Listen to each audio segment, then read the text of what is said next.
When it comes to anime villains, Johan Liebert from Monster stands out as one of the most intricately designed and profoundly terrifying antagonists ever written. Unlike typical villains, who often rely on brute strength or overt displays of power, Johan's weapon is his chilling intellect and his unparalleled ability to manipulate others. His calm demeanor, magnetic charisma, and deep understanding of human psychology allow him to control the people around him, often leading them to their demise without ever lifting a finger. Johan's evil doesn't manifest in obvious ways, it seeps through the cracks of the human psyche, exploiting insecurities and amplifying the darkness that already exists within his victims. This video will explore the many facets of Johan's character that make him anime's most charismatic yet truly evil villain.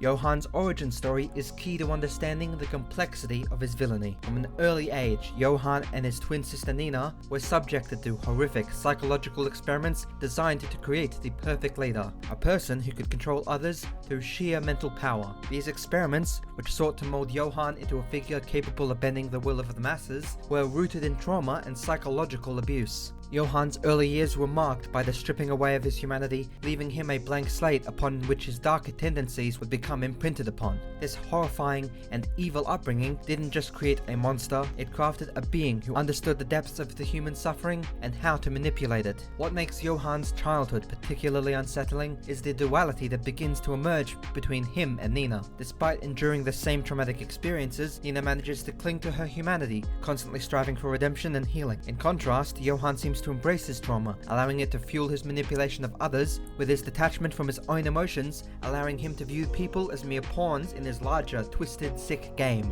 This dichotomy between Johan and Nina underscores the philosophical question at the heart of Monster: what makes a person truly evil? Johan's willingness to harness his trauma and use it to destroy others suggests that his malevolence is not just a result of his upbringing, but a conscious choice. In addition, Johan's lack of a clear identity further amplifies the enigma surrounding him. Through Monster, his name and identity are constantly shifting. At times, he adopts the identities of others, leaving a trail of confusion and chaos in his wake. This fluidity in his sense of self symbolizes Johan's detachment from any conventional moral framework or personal history. His childhood experiments may have stripped away him and his core identity, allowing him to become a blank canvas of evil, but it also allowed him to adapt and manipulate without the constraints of a stable self. This lack of identity is one of the most chilling aspects of Johan's character, as it renders him unethered from any humanizing qualities. Ultimately, Johan's childhood serves as the foundation for the monster he becomes. Unlike many villains who seek revenge or power for personal gain, Johan's motivations seem rooted in a profound nihilism that was cultivated during his formative years. His upbringing not only shaped his intellect and manipulation skills, but also stripped away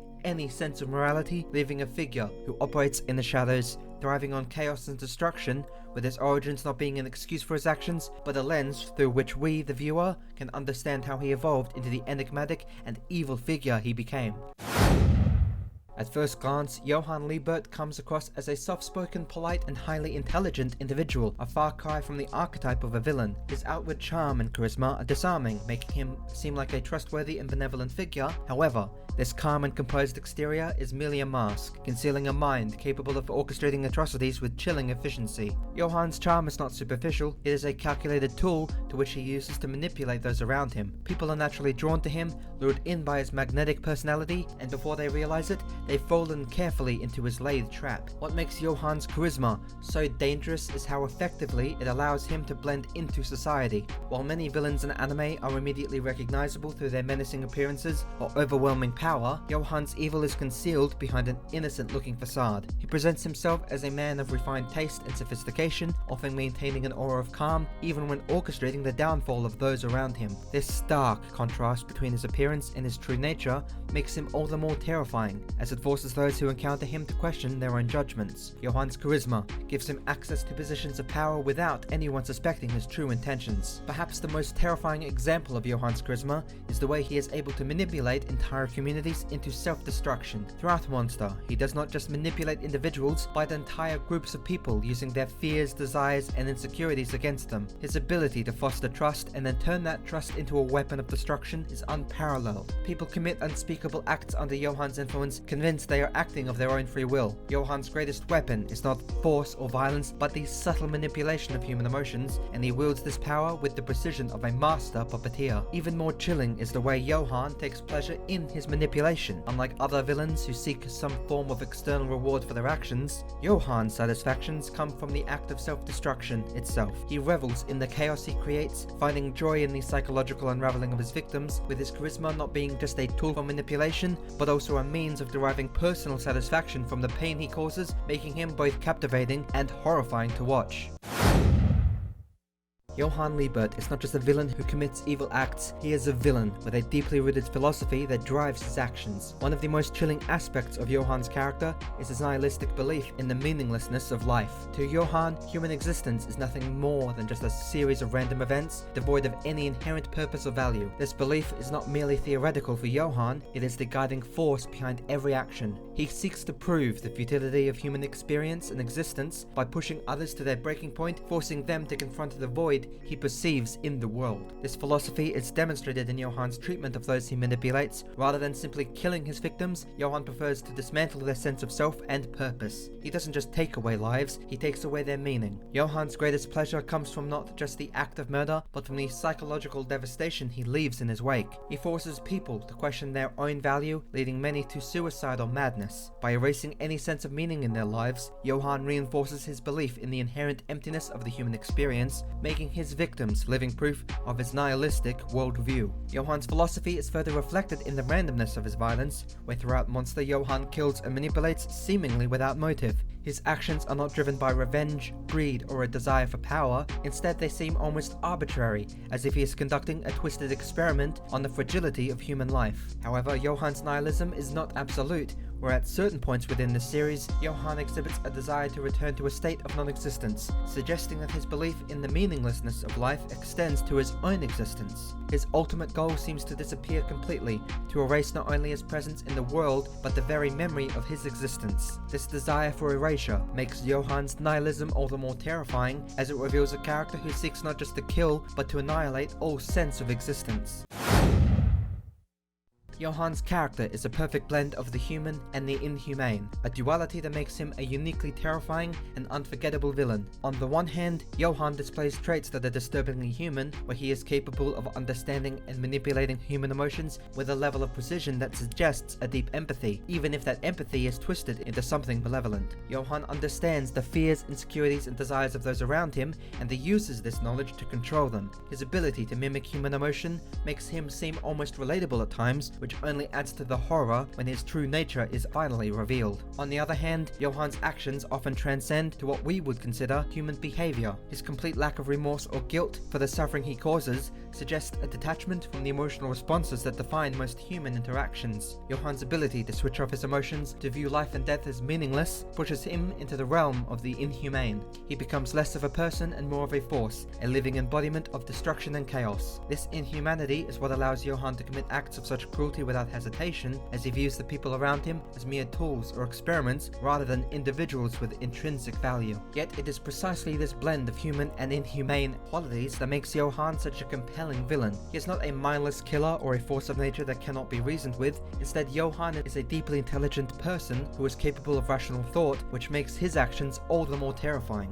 His ability to understand and mimic human emotions, combined with his willingness to completely disregard them, creates a character who is both relatable and utterly alien. This duality allows Johan to operate in a grey area that few villains inhabit, making him a figure who is as fascinating as he is horrifying. Johan's psychological complexity is further highlighted by his interactions with the protagonist, Dr. Tenma. Throughout the series, Johan repeatedly manipulates Tenma, using the Doctor's strong sense of morality against him. Johan's ability to understand and exploit Tenma's values demonstrates the depth of his psychological insight. However, there are moments where his interactions with Tenma suggest a longing for something more, perhaps even a desire for redemption, as weird as that may sound. This complexity adds a layer upon layers to Johan's character, transforming him from a simple villain into a deeply conflicted individual who operates on both a personal and philosophical level.